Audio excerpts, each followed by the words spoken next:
Welcome back to the Childhood Cancer Perspective, and thank you so much for sticking with me through all these episodes as I continue to detail the journey of our daughter JC and her diagnosis of choroid plexus carcinoma. In the past few months, I've been able to organize a large army of organizations and families to be able to tell their stories and their missions and share them with the childhood cancer community. And one such person that I was able to meet on TikTok, which is a love it or hate it app. And I remember actually the very first video that I ever saw. He was driving in his car, and back when TikTok wasn't so anal about that kind of stuff, and recording a video. And the one thing that I always remember him saying is, "We've got you." And I remember commenting on that, and it started a friendship of being able to kind of connect on a more personal level as his daughter Ariana, who we know as Anna, was going through her cancer treatments in the hospital, and being able to watch her start an organization. So today I'm going to introduce her father and have him tell us a little bit about her and their story and everything they've been able to do. And so, Rob, the floor is yours. All right, thanks, Curtis. What's up, Mongo? So my name is Robert Labella. I am Ariana Labella, or like he said, everybody goes, his dad.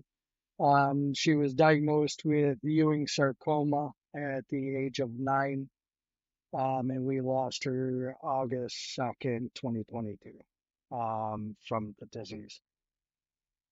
Um, Curtis, here's a funny story. Curtis and his family gave Anna one of her first boxes. Actually, that's another thing that we have in common because of him and his journey. My daughter wanted to do a lot of cool things too, so they welcomed me into the family.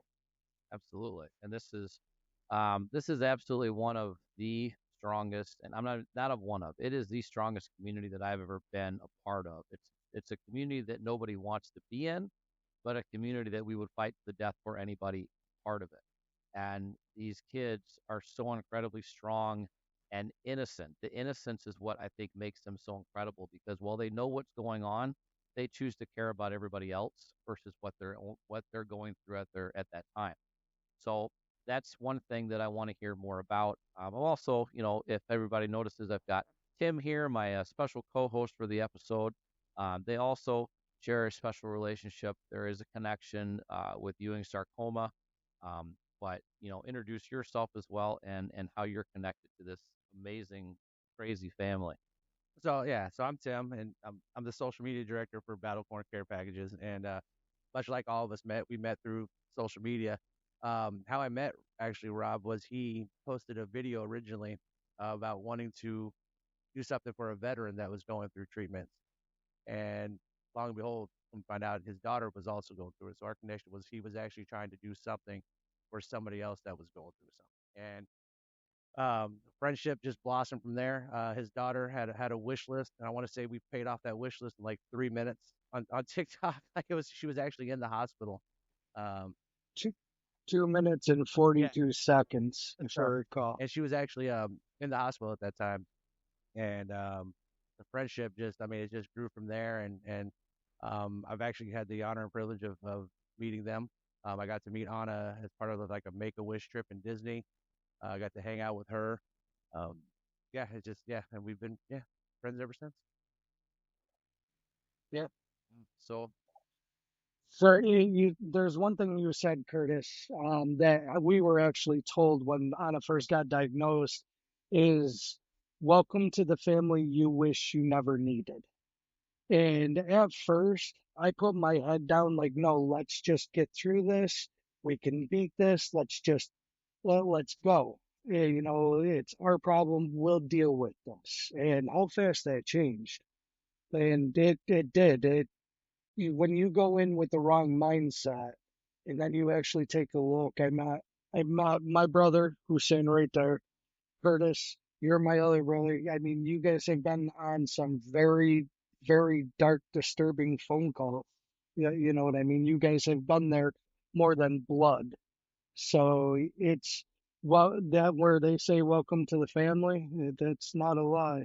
You wish you never needed it, but you're grateful for what you had. yeah, it's 100%. And what to kind of go off of what you said as well. getting a diagnosis like this when it comes to a kid, what you'll see is that the people that are surrounding you, often 99% of those people are not blood, and they are closer to you than those people that you should have next to you in your life. The people that you meet in this community are your ride or die. And it's a Yeah. shame. And you notice a lot of community support, but you also notice in our case, when somebody passes away, that support seems to go away very, very quickly, and you really only have a handful of people that stick around you, and those are the people that are there for the right reasons, and not just because, as my wife would say, they're there to watch the freak show. Now the show is over, so they don't want to be a part of it anymore, and they can't claim that, well, I was there and I helped. Now they could give a shit, and that's a shame. I don't think a lot of people Right. understand that. I think we need more support after a child or a person passes than we did during, because now we're trying to figure out how to live our life without that person here. Agreed. Agreed 100%. So I want you to tell us who Anna was. Well, I have a big head of my big head. This is my Anna. This is That my is love absolutely bug. phenomenal. That's buddy. I love just that goes to show who she is. That dimple right there. She has had since she was a baby. It's this is her. This is who she was. Um, Outgoing, happy-go-lucky, brave, beautiful, absolutely beautiful, kind-hearted kid. Um, she was yeah, she was pretty damn amazing. So a funny story, when she was younger at school, they had what's called the buddy bench. The buddy bench is where a kid that has nobody to play with sits down on recess, and some kids pick them up to play. My daughter guarded that thing. Nobody sat down. If they looked like they were going to be sitting, she was already over there getting them. She wanted to make sure that nobody ever felt alone. That's who she was. And I'm talking um, 5, 6 years old, a pure child. She was just, she, she would brighten up any room. Doesn't matter what she's going through, she always had a damn smile on her face. Yeah, that's just who she was. She, yeah, this is one of those times, Curtis. Mhm. You're good, man. You're good. You're good. Yeah, Yeah. yeah, that was cool. Um, she loves sports.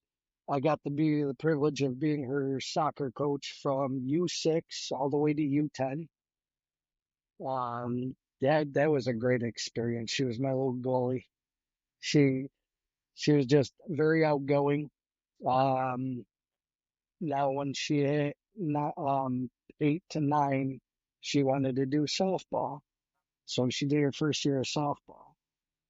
Well, we're on July 4th.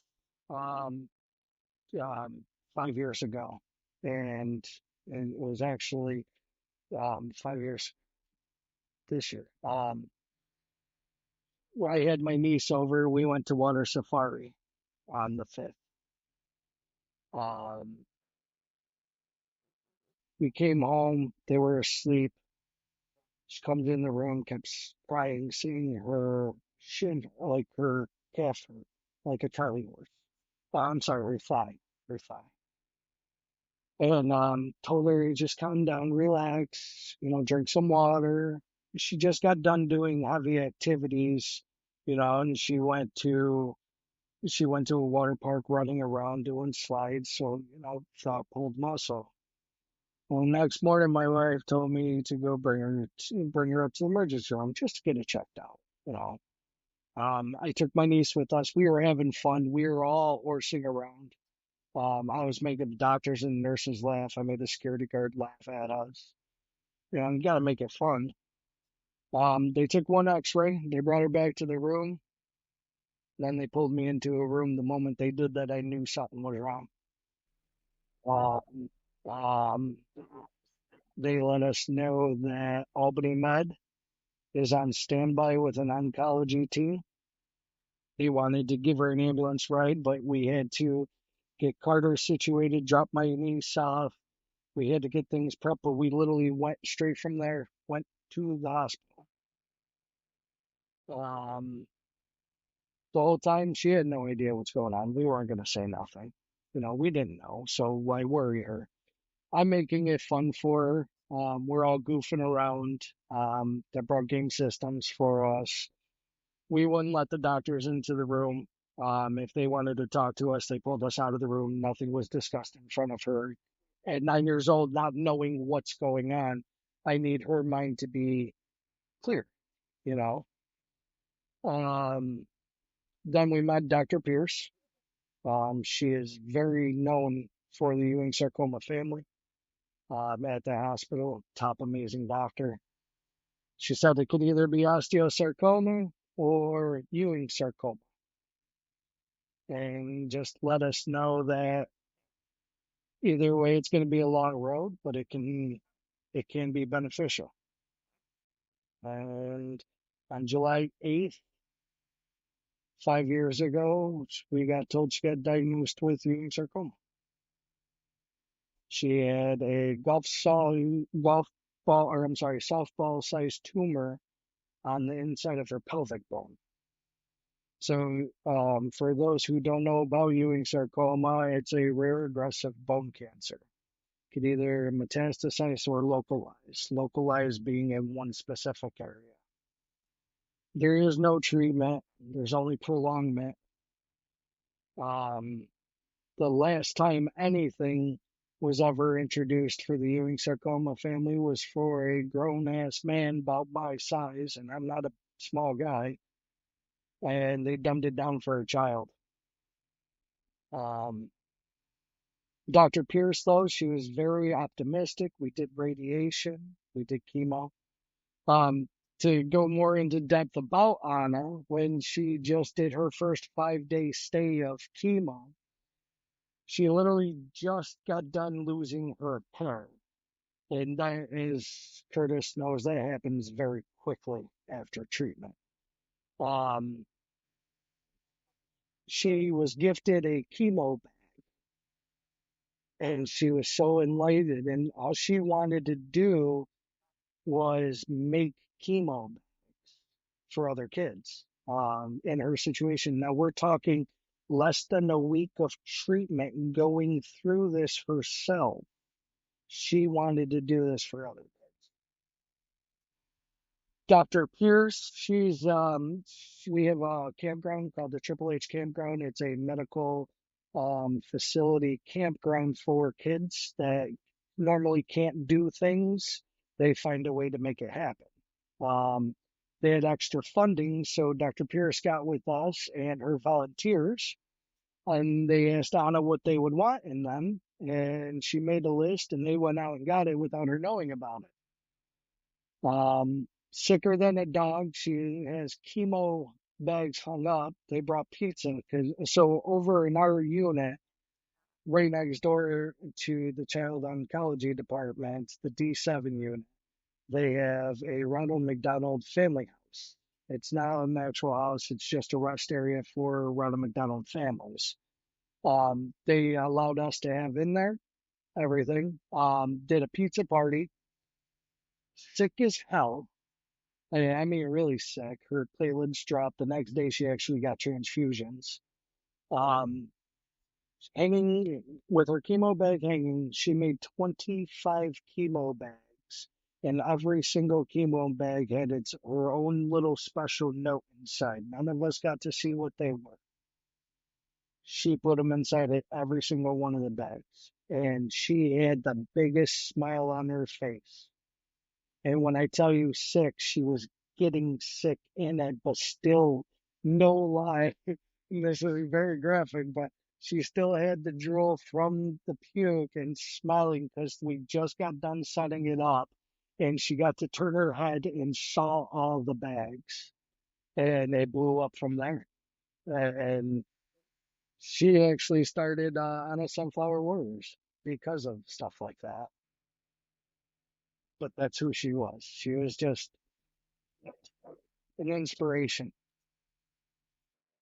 That's it's an incredible story, and one that we hear I think a lot. Is the fact that what they're going through and literally going through it at that moment, and they're still thinking about other people. They don't have. I really don't think these kids, they're lacking a gene, or they're lacking something in their body that helps them fight off cancer. But I think what they have that we lack is the ability to just shut off everything else that's going on in the world and not let it affect them in the ways that we let it affect them. They don't have the ability to get road rage, and they don't have the ability to get pissed off at stupid things and words and pictures and whatever. They just want to love and be loved, and they want everybody else to to be happy in what they're going through. When JC got a box in the hospital that very first trip, and we got home and decided this is what we need to do. We need to give back to people that gave back to us so much at that moment. And she loved it. When she was sick, coming home from chemo, Mhm. weak, right? They basically taken everything out of you and then sent you home and hope that you feel better. Do we have any boxes to do, Dad? Do we have any that we can do? And you, that was that innocence. That was, I'm going through hell. I'm going through absolute hell, but I still want to make sure other people are happy. As adults, we're Exactly. we're sissies, man. I'm sorry, but we get, the man flu is a real damn thing, You right? We can't can all agree. do. I just said it. You can't. The man flu is a real fucking thing, okay? It is. And we bitch and we flick people off in traffic. Damn right. You know what I mean? And whatever, the crap, the house doesn't get clean and we get pissed, and somebody at work doesn't do their job and we lose our minds. Who cares? You get a perspective Oh on yeah. life when you go through this. And I've also said to everybody that I've ever met, if you have the opportunity for 5 minutes to speak to one of these kids, I don't care how old they are, just speak to them and let them talk to you. It will change your life forever. You don't have to know them. You don't have to know their story. You don't have to be related. Just speak to them. It'll change your life. These kids will give you a perspective that's like, what the hell are we so angry about? What are we so worried about? Let's just be nice and be good to each other, because, for the worst way to put it is, you don't know how long you have here. And we spend so much time upset and angry, and people that don't Yep. value the life of a child and don't value life in general, you know what? You're truly missing out on something incredible with these kids. I think I don't know if this makes sense, but it's like adults, we have sympathy where kids have true empathy. Like they really feel like No, that's well said right there. Because yeah, what these kids go through, I'm 37 years old. I couldn't do what they did. My daughter had a cage over her head for radiation. I couldn't be inside of one of the machines for 10 minutes to have my head scanned without freaking out. I can't do that. I'm But they're pure. They don't look at things like that. They don't look at what I can't do. They look at, I have to do this. I'm going to do this. Let's get it done. That's, I can't do what they do. And not only that, I'm a dick, so I can't really be pure like that.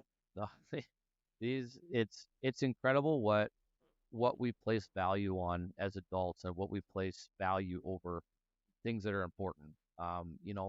It's a sad, the side effects that you get from chemo, and the side effects that we all as parents, we have to sign off on, and we're talking books and books of just side effects, with one page at the very bottom where you have to sign away and say this may all happen.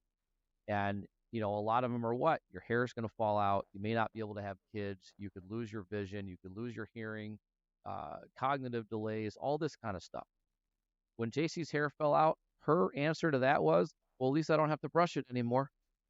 When she was told, you may never have kids, I'll just adopt. That's how they think. That's how they adapt. You know what I'm saying? How they 100%. adapt this stuff. We're like, oh my God, we've got to do something. We've got to do something. They gave us the opportunity. at 8 years old to harvest her eggs so that she could someday down the road. And my wife, it, We did that but it too. was like one of those things where we're not going to put her through this. We're not going to put her through something like that. If she's not putting that much value on it, we just want her here, and she just wants to be here. But that's, we put so much on so many things that just don't have an effect on us, but we worry about them, and they don't. So, if you're okay with this, I'm going to touch base on what you said. So, Anna, well, we got told that once we started the radiation, she won't ever have the opportunity to have kids, because of her location. Um, we talked to her, and one of the biggest things she wanted to be a good mom when growing up. So she said the same exact thing that JC said. It's yeah, I'll adopt. There's kids out there that need love. But when we got talking to her, we wanted to let her know that there was an option for her to do the harvest of the eggs, or if she wants that opportunity, and she did take it. Unfortunately, her body was already too weak at that time, and she was too young, so nothing came about it. But she wasn't upset. See, we were in the office, we're crying. She looked over at us and she goes, "Hey, we tried, but you know what? I could always adopt." She would not a tear in her eye, not a care in the world. She already had the answer. We're devastated for her, but she wasn't. That changed our mindset. Because I'll be honest, so earlier I said that, doctors and everything, they were always outside the door. But after she got diagnosed, we didn't lie to her. We told her every part that's going to suck. We allowed her to ask every single question in the book. We did our own research. Don't recommend it, by the way. Don't recommend at all. Um, but we never lied to her. We gave her choices. We let her make her decisions. I mean, obviously, let's be realistic, if it's a life saving decision, we're making that call, but we're going to have her a part of it. Yeah, you know what I mean? But yeah, it's just, so going back to what you were saying, they're just pure. We were devastated. She was okay, no problem. Eh, Think like that at 8 years old. I can't do that at 37. I just, when you talk to the kids, when Curtis says it'll change your life, your whole perspective, he's not wrong.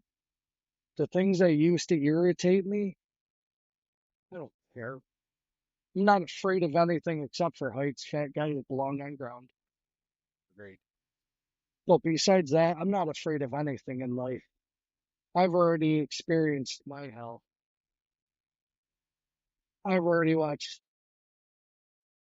I already watched an 8-year-old go through it until she was 12, just shy of her 13th birthday.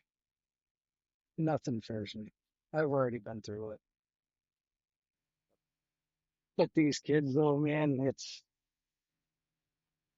watching the success stories is what helps. That helps. Yeah, and success stories. And I don't know if you experience it too, but with us, mm, after JC passed, success stories became few and far between, not because they weren't happening, but because people were afraid to share them with us, because they were afraid of Yeah. making us feel bad, which I understand, and it makes sense. It does. And survivor's guilt is a real thing that people deal with. These kids deal with Mhm. it, which sucks.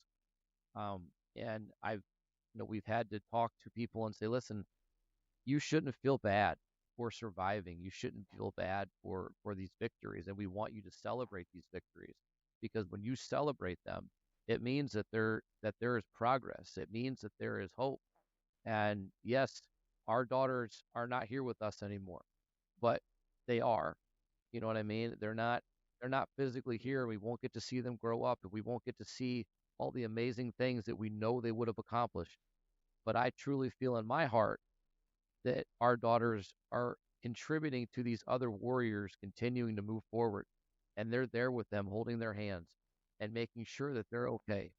And if for some reason these warriors have to lay their swords down, they're there to welcome them with open arms and make sure that they're safe and okay. So I want you to share your success stories. I want you to celebrate and scream it from the rooftops because you deserve it. Don't ever feel bad about surviving. You shouldn't. No, no, you should not. You celebrate those wins because I'll be right there celebrating them with you. I'll be your loudest cheerleader. I'm all for it. Just because our stories were written differently doesn't mean that all the kids should have that. If that makes sense. Yeah. And they're guiding them. They're guiding them through treatment when they're scared. Anna has even said it. When those nights that are really bad nights, feels things. Yeah, and that's them letting them know, hey, we're right here. And like you said, guiding them afterwards, like you, that's what I believe into.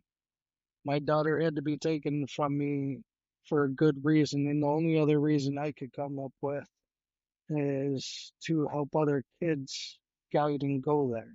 Be free, be happy. So, yeah, no, I agree with everything you say, sir. You're looking at me like you got a question. No, I'm just listening. I'll chime in when it's appropriate. I'm here. All right. I thought he had something to say. Well, you talk about how like bringing people together. Your wife likes to say that you and I were brought together by opposable forces as well. Yeah. That through Victoria and JC that they brought me in, and I don't know what they were thinking, and Well, I'll question it one day. But yeah, It's cool because I remember when you guys first got together, and now you guys are such a cute couple. well, that took a turn. You want to write that edit? Write that one down. Oh, it always goes sideways. no, you Yeah. guys are no, you guys are absolutely amazing together. You guys are a force to reckon with. And because of you guys, a lot of changes have been made. I mean, in comparison to where they were to where they are now, you guys have definitely made a huge impact into that. And from a father in this world, I appreciate that. Getting that word out there. You guys do absolutely amazing things. And don't ever sell you guys self short for that. And TikTok created that, so yeah, it's definitely a love hate relationship with that Well, application. But yeah, it's definitely allowed us to do yeah. and meet some of the most amazing people. I mean, I obviously I wouldn't be here right now if it wasn't for it. I mean, we wouldn't have been able to do all the things that we've done. We wouldn't be donating the 25, last 2 years, being able to do what we've done. So yeah. No, it's You guys have done amazing things. Not only that, but Curtis with the legislators and trying to get bills passed and to having our kids be heard because our numbers and stats are ridiculous. We don't need to go into them, but they're absolutely ridiculous. And you're trying to make change for that. You're pursuing that change, and that's that's absolutely amazing. we it's definitely something that's humbling, and it's one of those things where the fight is, I think it's kind of just beginning. It's never really going to end, and I constantly try to bring up the fact that this is about it's about making change for the future, but it's really about keeping my daughter's legacy alive, and everybody that she's ever touched in this world, and people that I've never met, that I've never spoken to, some that I don't even know their names, have reached out to me in the past 3 years to tell me what JC has done for them and how she has helped them. And so I can't in good faith ever let that stop, let that go away. And running a nonprofit, running through legislation and all these people, it is tiring and stressful, and it is often very, very unforgiving, but it's a necessary evil. And it's like I said in the beginning, this is a family that we were thrown into that we didn't want to be a part of, that I think all of us in this world are essentially guilty of not really thinking is that big of a community. And now that we're part of it, we absolutely have got to do something to make it different, to make it change. Our daughters are not here with us physically. We don't get to experience them going to high school, to college, having boyfriends and jobs and grandkids and doing stupid shit that we did as kids. Still do. Absolutely, it gets worse when you get older. But doing that, they don't get to experience that stuff. And to be honest with you, that anger inside of me because I don't get to have that is what drives a lot of this. And it's not something that's going to stop. And I've told legislators before, I love to hear the word no, and that might sound crazy, but I love to hear it because it just makes me want to fight harder. It just makes me realize that I need closer allies. And when I find those allies that are going to be the ones that are going to ride with me to the top, I promise you that if you think your political career is taking off now, I will make it fucking soar. That's all you've got to do is stick with me through this issue that nobody thinks is real, that nobody thinks is a problem. And we bring this up in every single episode. We never say the name, but we always say the commercial people. When the commercial people have taken over this world and that's the only place that we put our research dollars, the only place that we put our all of our eggs in one basket, are we curing anything? No. We're curing stuff, but you're flipping the script. You're saying you've got 80%. You know what 80% cure rate means? That means that Well, they're going to live 5 years. That's what it means. can I be honest with you on something to Yep. add on to that? So the reason why they are 80% cure rate is because they also will not take anybody new that has a low expectancy. I Yeah. can't say the word of survival rate. So we went there for a second opinion, and we literally got told your daughter's going to die. Albany is doing more for you than we would even know they're doing. I'm sorry, we can't take her. And that is no lie. I have So, documentation so, on so that. then I have a question. Now, this is where I'll chime in. So obviously, my connection with the cancer world is through my fiance Victoria, an adult. You know, um, but I have daughters, and how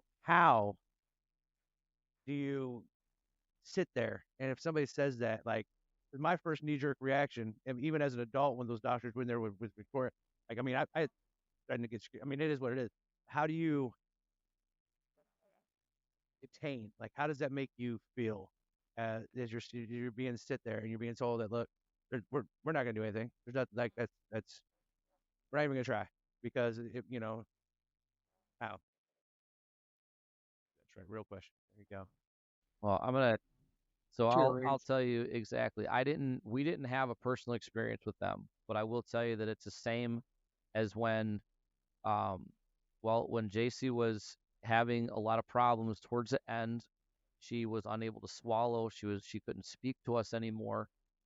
They thought it was something else. They thought it was a sickness that she had.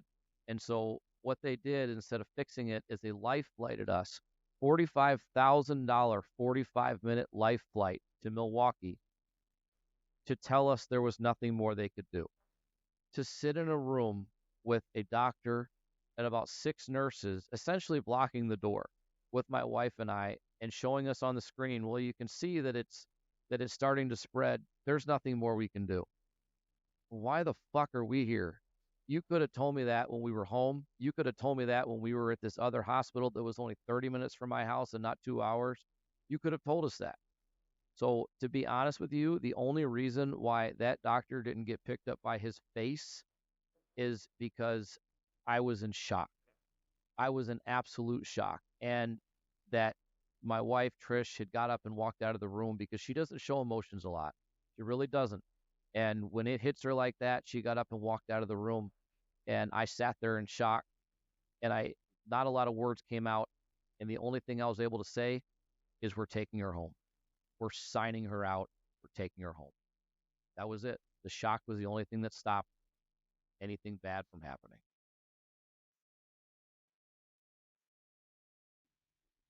We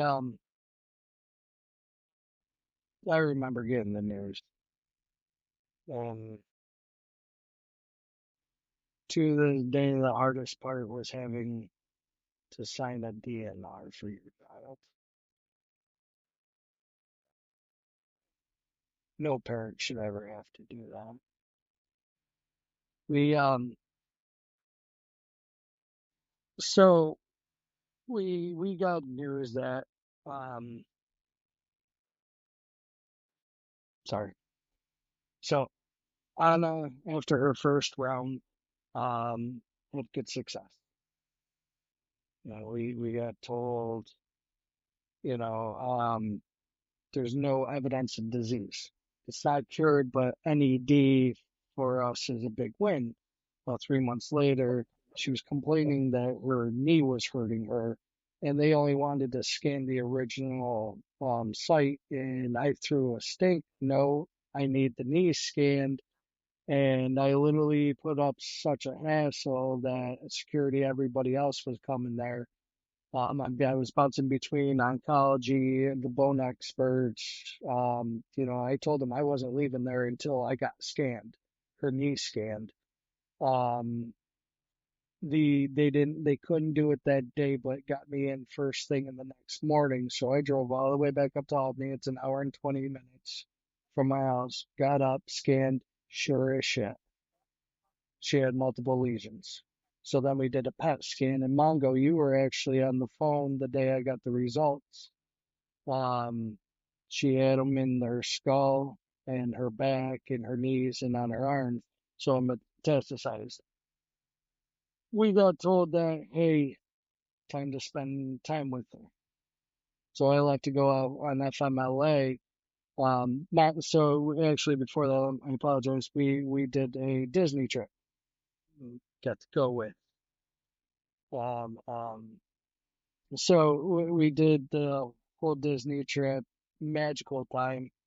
The whole entire time she had a broken femur because the tumor grew so large and it cracked her femur. Mongo, could you tell that it was No, no, broken? this girl was. I mean, yeah. The whole time we were in Disney, I keep saying everybody says Disney's so damn magical, but I can't tell you a damn thing about Disney. I really couldn't. I know there were some characters running around. There's some other shit going on. But no, it was. I mean, Anna just she was the whole time was smiling, laughing, and just yeah, it was amazing. As a matter of fact, she spent the whole time looking around to buy things for other people. She wanted to make sure that everybody that was close to her had a souvenir from Disney. This is her maker with, and And she's going yeah, around looking for things for other people, like not even for herself. Matter of fact, I think she got mad because there was a necklace she wanted, and your wife went and got it. And she's like, it's- "Why did you do that?" Like, yeah. So it was the Pirates of yeah, the yep, Caribbean. She was looking at it, and we got upset with her and told her, "This is your trip. There is no. Whatever you want, you're going to get. I don't care. You want it." So Jesse went all the way back, and it's now actually hanging on my lamp next to a picture with her there. And yeah, we got mad at her, but she was probably literally everybody, everything. and you know, I watched the But yeah, fireworks, and I got some pictures that Rob is jealous of. That's right, I said it. very, very. But it was, so from that time frame, we got told a year and a half, and it was less than 6 months. Actually, my birthday is coming up, which is July 22nd. I was in the barber shop. So June 12th, I apologize, let me back up. June 12th, I left to go out on FMLA leave. On June 19th, we went back up to the hospital, because her back was hurting her really, really, really bad. Um, so we went back up. They did PET scans. She was just covered. So they were trying to do radiation on the one on her back tumor. to relieve some of the pressure because it was pressing on her spine. She was just in really, really amount of pain to the point where she was medically induced coma, morphine. She had patches, um, so much, and to the point where we got trained in Narcan in case she too much. That's how bad it was. Um, on July 22nd, I was in the middle of getting my hair cut. We were expected to talk to Dr. Pierce that day, but later on, Dr. Pierce called us in. Um, her breathing was going really shallow. It was a matter of days. So on my birthday, I had to sign over a DNR.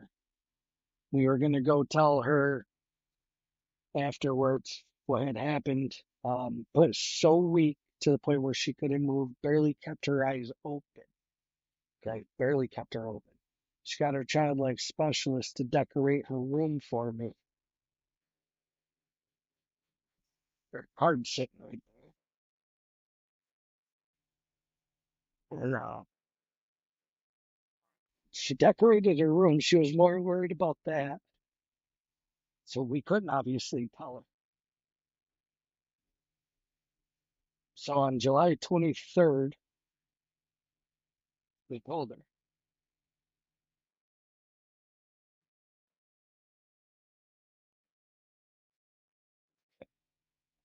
On that day, I watched the fear.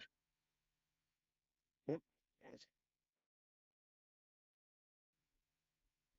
fast forward a couple of days, she did a lot of sleeping, which helped her. You know, every time she woke up, hi baby, I love you. You okay? You want anything? Do you need anything?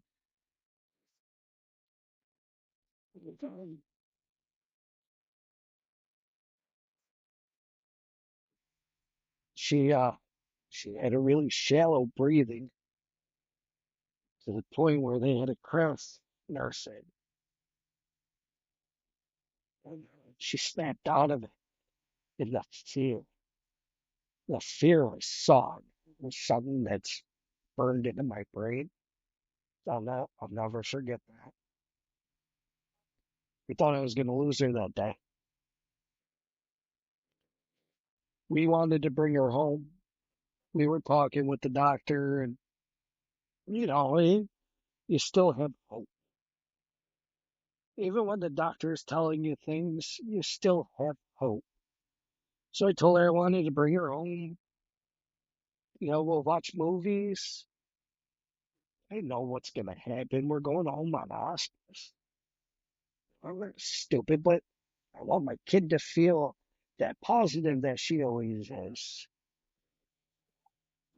Uh, the day we were supposed to go home,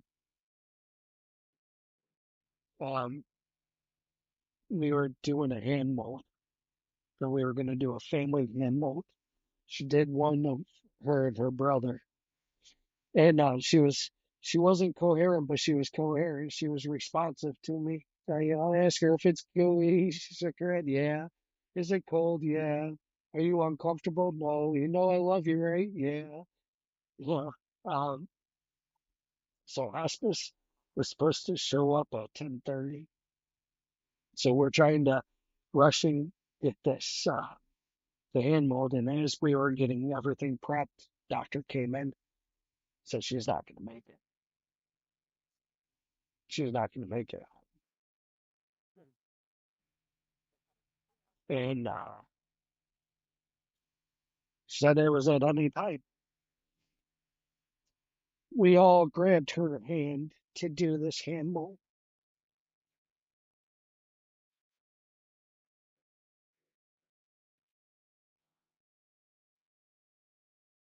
Me, Jesse, Carter, and just about to put it in the mold. Started asking me. So I looked at it. Our chair looks special. Get Carter off. And I watched her take her last breath August 2nd.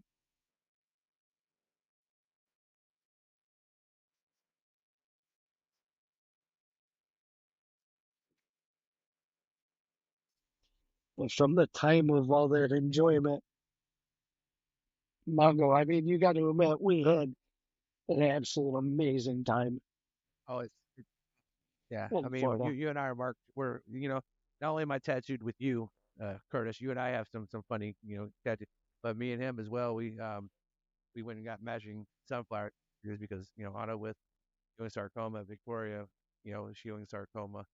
And the day before we left Florida, somehow we got into a tattoo shop, and the guy was just he was down for it. He was like, "Yeah, let's do this," and we got matching tattoos. Yeah, I mean, like I said, there was no telling that Anna had anything as far as the broken bone and like that. I always forget what that place is. It's give what's the Gave kids yeah. the world. She was playing in the pool, and she was still. I remember when I showed up there, she was sleeping, and I told her to get her ass up, get outside.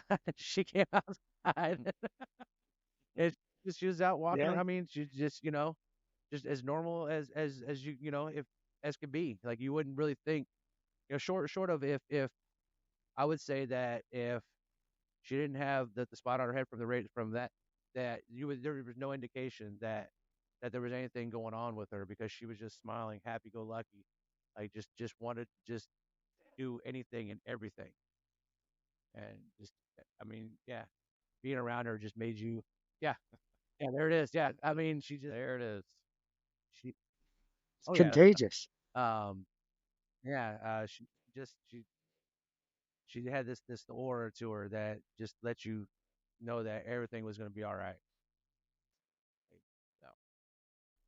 So to back it up a little bit, Rob, in while we were in Florida, we went out to eat. It was us, Mama T, a couple other people, and your wife got a phone call, and I actually have a video of this. Uh, your wife had gotten a Yeah. phone call from a certain place letting you know that Anna had been accepted into a clinical trial. You want to talk about that?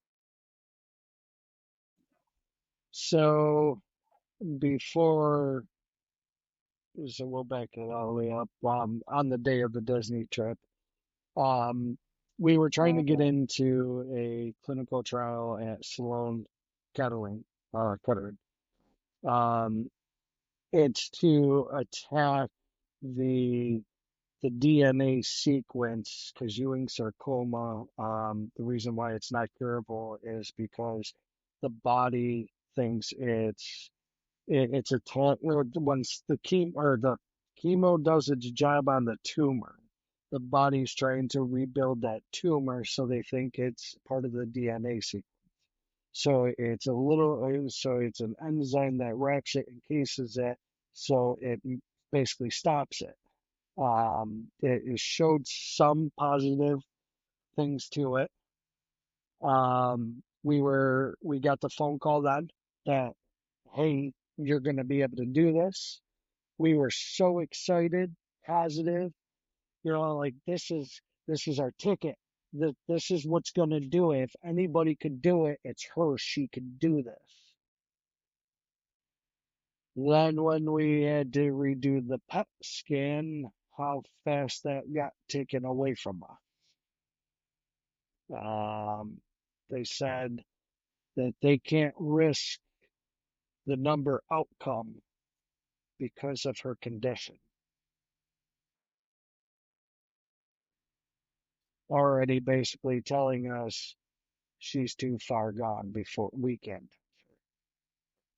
They didn't even give her a chance. It's either they're not bad enough or they're too. You got to find that Goldilocks moment. Whereas this is just right. Yeah. Clinical trials, you can't Yeah. be healthy and you can't be too sick. Somehow you've got to be right in the middle where, again, yeah, it doesn't affect your numbers or they get the most positive outlook on whatever they're trying to do. Because obviously clinical trials are meant to turn into full-blown drugs and treatments that they can use down the road, and the last thing they want to do is fuck it up with somebody that they don't think it's going to make a difference on. And that's a sad, sad thing about clinical trials is that there are There are plenty of clinical trials out there. As a matter of, I mean, clinicaltrials.gov, there's hundreds. You can go look them up based on your diagnosis, based on all of that, but it all requires that you are a certain length into your treatment, that you are healthy enough to withstand the testing just to get in.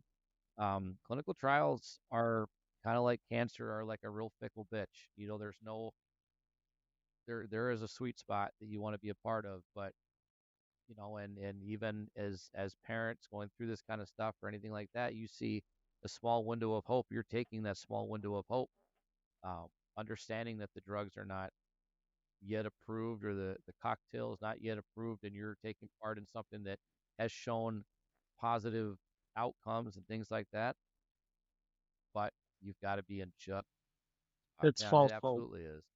Um, And coming to find out, her clinical trial, they actually ended it last year. So the clinical trial wasn't even successful. Yeah, but I think I've heard you say, if even if there's a 2% chance, so you're gonna take that 2% because there's a that Oh, it's oh, chance of what's gonna happen if you don't. Two absolutely. percent, or I mean, yep. and I think that's for anybody. We get as listen, that's what we are. We're cancer parents, and we get this all the time. Your kid is super sick. They're in the hospital. They look weak and they frail, and they're having their quality of life sucks. There's no way to put it out there. Their quality of life, not their attitude. Their quality of life sucks. So we get asked as parents, or told as parents, how can you put them through that? How can you take that risk? How can you do this? Because if you came to us with a giant stack of paper and said, there's a 98% chance that none of this is going to work, but there's a 2% chance that it might, are we then, we are I'm taking the parents. 2%. We are not fit to be parents if we say, okay, well, we're just not going to try that because 2% is not enough for that. Fuck that. 2% is way more than enough that I need to know that if I don't, because like you said, there's 100% chance we know exactly what's going to happen if we do nothing. We're taking And let me ask you this, Curtis. Knowing what you knew with your daughter, JC had a beautiful, happy life, Right. correct? She's experienced things that technically normally she wouldn't, but she still was a happy, got to have adventures, got to do yeah, things. What's the difference? If we prolong our kids' lives even for 6 months, 2 weeks, I'll yeah. take it. I'll take Well, it. it's a hunt. There's no amount there's no amount that anybody could ever say to me that's going to be like, well, you did this wrong and you did this wrong, and if you'd have done this, you don't know that. You have no idea. You have no idea what would have made a No, difference, if it would have made a difference, if it would have made it worse. My wife and I still have the debate, not argument, but debate, whether, because when JC was going through it, when she got through her 30 rounds of radiation, they told us she's NED. We do not need to do chemo. We don't recommend doing chemo. We were elated, jumping up and down at this. Like, she beat this. We don't have to worry about it. Maybe the debate is, well, if we would have done chemo, would it have made a difference? My answer is always, we gave her months of not having to worry about hospitals, not having to worry about anything. And I wouldn't take that away from her for yeah, anything in the world. So, she's got to be a so it's kid. like, would it have made a difference? We have no idea. Would it have changed the outcome? Honestly, probably not. But there's no way to tell any of that. But that 2%, absolutely, we're taking that 2% all day long, because you say we're not going to risk it at 2%. I truly don't believe. Well, I mean, not only that. I mean, you don't know how you're gonna react until you're in that situation. Like somebody, like I've always said, don't know what it's like at all. So a lot of times, you guys, we've all seen it, the medical experts that are online and everything else, but you don't know how you're going to react to a situation until it's your life, until it's in front of you. So who is anybody to tell anybody that whether they did something wrong, right, and like it's all a roll of the dice. I mean, It can't. I can't writing telling us exactly what causes cancer, especially pediatric cancer, which they do not know. telling us what causes it or what makes it worse or what makes it better, all this kind of shit is honestly, it's the same logic as people writing books on how to raise your kids that are usually written by people that have never had kids. Like let's just be honest about it. They, telling us, well, it's if you wouldn't have eaten this your whole life. Well, you know what? I ate the same thing. I grew up in the 80s. I ate fucking dirt. Okay, you have no idea. I grew up under power lines, and Our Hot Wheels you're had lead paint on. you're damn right they did, and you licked it. Oh, I got told because I live next to Remington Army Gun Factory that's why my daughter That, had that cancer. makes sense. That's Pretty that's funny. logic. That's logic that I see lining up. I mean, it makes Yeah. sense. Yeah, Makes- yeah. Yeah. Everybody's an expert, and nobody knows what the hell they're talking about. And Yeah. the reality of the situation is that most adult cancers, okay, not all, they can be linked to lifestyle. They can be linked to, uh, they can basically be linked to things that you can truly figure out. Yeah. Kids, there is no understanding as to why they happen. There's no understanding as to why Ewing sarcoma happened in a perfectly healthy 8-year-old girl. There's no understanding as to why a 6-year-old girl all of a sudden one day had a brain tumor and it affected everything. There's no rhyme or reason. It doesn't run in my family. There's no genetic predisposition. Everything that she should have had that would have caused it, she didn't have. It makes no sense. And that's mainly the research to understand why this is happening is almost more important than the research to cure it. Because if we can find out why it's happening or why some kids are predisposed to it, or early detection, right? We early detect for breast cancer like it's going out of style, or even prostate cancer. They want to make sure early detection, fine. There's a doctor. I've had the conversation with another one of our friends, a doctor that said that she wished that she would have not irradiated or MRI'd a child. Yeah. Okay. Yeah, I saw that. Because Yeah. what if she develops cancer later in life? You caught neuroblastoma with an MRI that you wished you wouldn't have caught because it could have caused it later in life. You fucking caught it. You understand that the amount of and that makes as much sense as I'm putting on the lead jacket when I'm standing there with our daughter. I could give a shit. Right. Okay, I'm not worried about me. Let's just get this done. But you know what? I really do believe that there should be early detection for children. MRIs and CTs should be an optional thing. When every time a kid has an annual exam, it should be an option for the parent. Do you want to put your kid through an annual exam or an annual CT or MRI? Maybe you don't, and that's fine. Even a PET scan would help. Yeah. Yeah, doing a PET scan once a year or once every 2 years.